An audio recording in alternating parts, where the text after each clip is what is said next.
መስታወት ስዕሎች አሉ። ከውጪ በሞዛይክ የተሰሩ ስዕሎች ሲኖሩ እንደዚሁም በውስጥና በውጪ ደግሞ በድንጋይ ላይ የተቀረጹ 3 መስፈርታዊ ቅርጾችን ያዙ እንደዚሁ ስዕሎች አሉን ማለት ነው። ስለዚህ ዘመኑን የዋጀውም ሆነ የድሮውን ሁሉንም እንዲህ ተደርጎ የተሰራ ዘመን ተሻጋሪ ህንጻ ነው። እንግዲህ ይሄ ህንጻ ሲሰራ እንደምታየው ዙሪያውን በእንጨት ተለብጧል። እነዚህ የመጀመሪያውን ቤተ መቅደስ ሰሎሞን ንጉስ ከሰራው ጋር አብሮ የተያያዘ ነው። ብዙ መብራቶች ይታያቸዋል። ከዋክብት መሰል መብራቶች አሉ። ትላልቅ ክሪስታል የሆኑ መብራቶች አሉ። እነዚህ መብራቶች ከዋክብት መሰሎቹ ወደ 3800 ይጠጋሉ። እነዚህ 3800 የሚጠጉ መብራቶች ሙሉ በሙሉ ገብተዋል።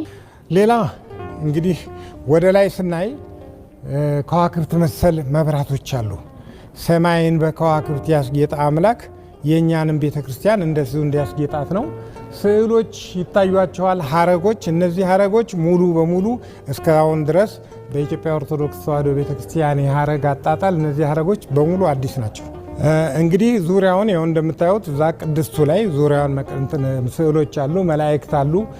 መስቀል የያዙ መላእክት አሉ። በዛ በኩል እመቤታችን ኪዳነ ምሕረት አለች። ትላልቅ ተንጠልጣይና ተለጣፊ መብራቶችም እንደዚሁ ገብተዋል። ከውጭም እንደዚሁ ይታያሉና ከውጭ ለሚያያቸው ጽርሐ አርያም ውስጥ ያለን የሚያስመስል ብሩህ ደመናን የተቀበለ ከመሬት ከፍ ያለ ከሰማይ ዝቅ ያለ ያስመስላቸዋል። እና እንግዲህ በዚህ መልኩ ነው ህንፃ ቤተክርስቲያኑ የተሰራው።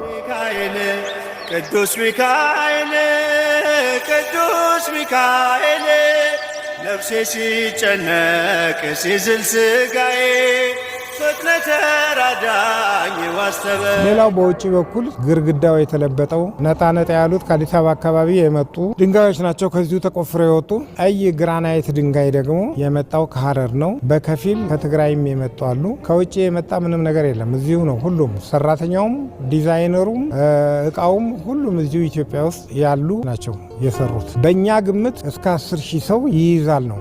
ሁለተኛ መስኮቶቹ እያንዳንዳቸው መስኮቶች የተከፈቱ ናቸው። ጣሪያው 12 ሜትር ስለሆነ ጣሪያው እያንዳንዱ መስኮት ሲከፈት ሙቀትም አይኖርም። ሁለተኛ ለዚህም ተብሎ ደግሞ ዘመኑ ባፈራው የአየር መቆጣጠሪያም እንዲገባለት ተደርጓል። ሌላው እንግዲህ እስካሁን ድረስ ይህ ህንፃ ቤተክርስቲያን ገና ኦዲት ይደረጋል። ግን የ2017 ድረስ እስካሁን ከ240 ሚሊዮን ብር በላይ ነው። ይህ ሁሉ ገንዘብ የመጣው ግን እዚሁ አካባቢ ባሉ ምዕመናን በኦንላይን በተሰበሰበ ገንዘብ፣ በአብዛኛው ግን እዚሁ ባሉት ምዕመናን ተዋጥቶ ነው እዚህ የደረሰው። ሁሉም ካህናትና አገልጋዮች ለዚህ ህንፃ ማለቅ የራሳቸውን ደሞዝ እስከ መስጠት የደረሱ ናቸው። 2 ደሞዛቸውን ሰጥተዋል። ከኋላ የሚገኘው ባለ 1 ፎቅ የሆነው የቤተልሔም ህንፃ ግን በአንዲት እግዚአብሔርን በምትወድ የቅዱስ ሚካኤል ወዳጅ ሙሉ የገንዘብ መዋጮ የተሰራ ነው። ከዚህ ጋር ብዙ ስራ የሰሩ አሉ። ሙሉ ድንጋይ የሰሩ የከፈሉ አሉ። በሚሊዮን የሚቆጠሩ የከፈሉ አሉ። ለምሳሌ አንድ ሰው ብቻውን ወጣት ነው፣ በእናንተ የዕድሜ ክልል ያለ 7 ሚሊዮን ብር አውጥቶ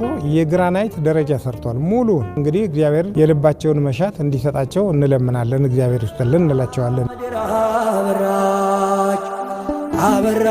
አበራች ጸጋና ክብሩ ውናት የመስራች